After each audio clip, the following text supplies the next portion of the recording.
Бір күні таңертең Грегор зам-зам мазасыз күйде оянғанда өз денесінің өзгеріп кеткенін аңғарды. Ол адам емес, алып жәндікке айналып кеткен еді. Ол төсегінде шалқасынан жатыр. Арқасы қатты сауытпен қапталған, ал көптеген жіңішке аяқтары әлсіз дірілдейді.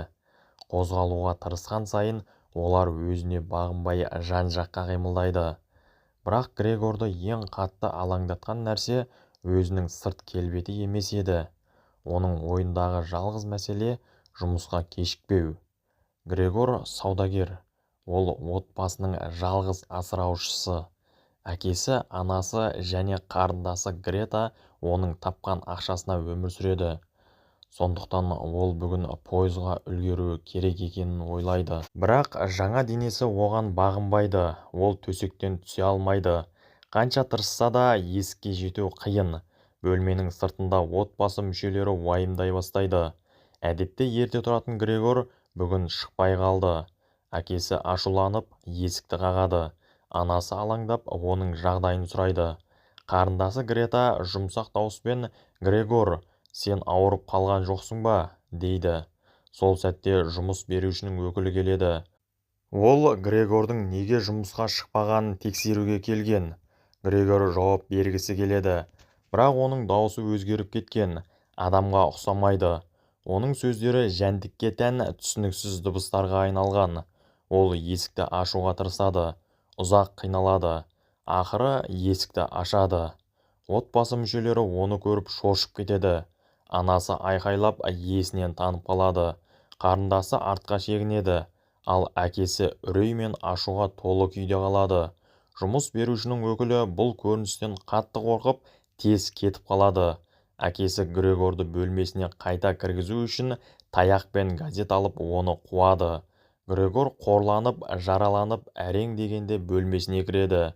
Сол сәттен бастап оның адам өмірі аяқталды. Ал алдында жалғыздыққа, қорқынышқа және түсініспеушілікке толы жаңа өмірі басталды.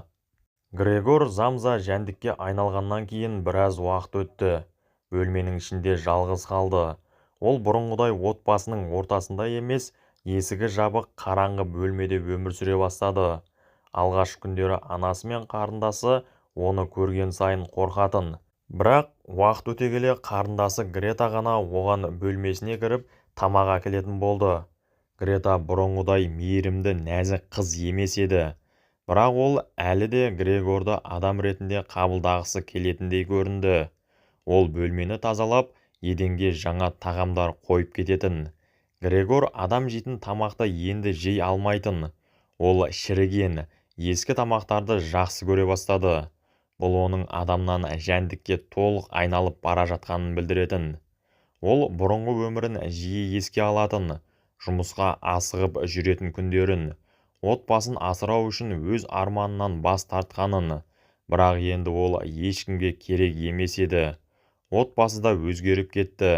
Әкесі бұрынғыдай әлсіз емес, қайтадан жұмысқа шықты. Анасы тігіншілікпен айналысты, ал Грета да жұмыс істеуге мәжбүр болды. Грегор мұны естіп іштей қуанды да, қиналды да. Олар енді онсыз да өмір сүре алатындарын түсінді. Бір күні Грета бөлмеден жиһаздарды шығара бастады. Ол Грегорға кеңірек орын керек деп ойлады, бірақ Грегор бұған қарсы болды. Жиһаздар оның адам болған кездегі өмірінің соңғы белгісі еді. Ол қабырғадағы суретті сақтап қалғысы келді.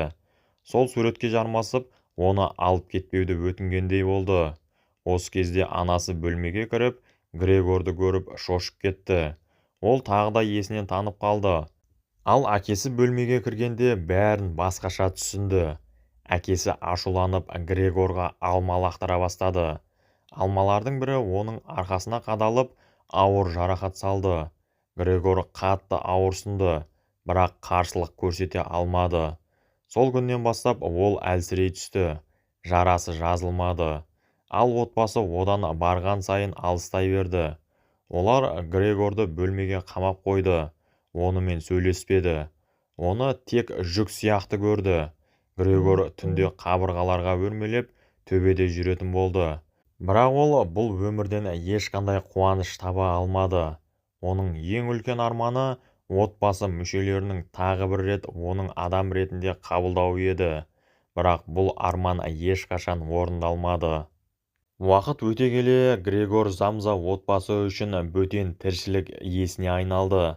Ол енді ұл да емес, бауыр да емес, тек бөлмеде қамалып жатқан бір жәндік қана болды. Оның бөлмесі бұрынғыдай таза емес еді.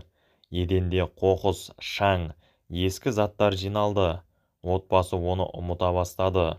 Оны тірі жан ретінде емес, ауыртпалық ретінде көрді. Кейін олар пәтерге 3 жалға алушы адамды кіргізді. Бұл адамдар қатал, үнсіз, есеппен сөйлейтін адамдар еді. Олар үйді бақылап, тәртіп талап етті. Ал Грегордың бар екенін олар білмеу керек еді. Бір кеште Грета скрипкада ойнай бастады. Оның әдемі, мұңды әуені бүкіл үйге тарады.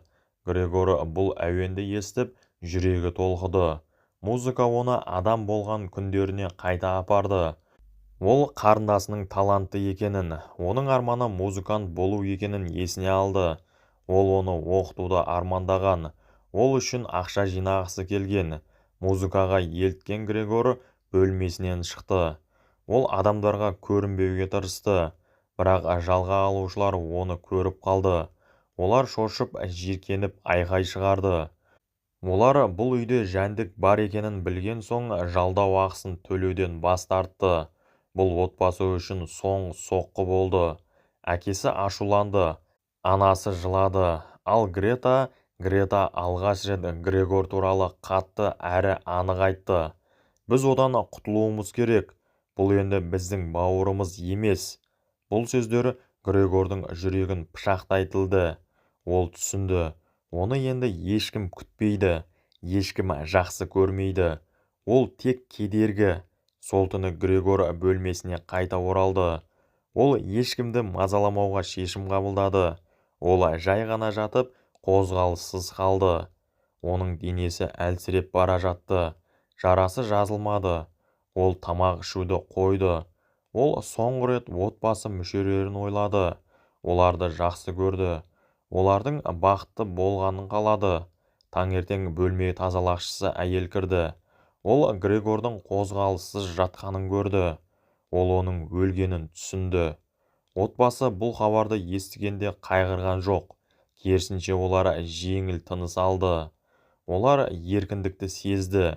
Сол күні олар серуенге шықты. Болашақ туралы сөйлесті. Гретаның болашағы, жаңа өмір, жаңа бастау туралы армандады. Ал Грегордың өмірі үнсіз аяқталды.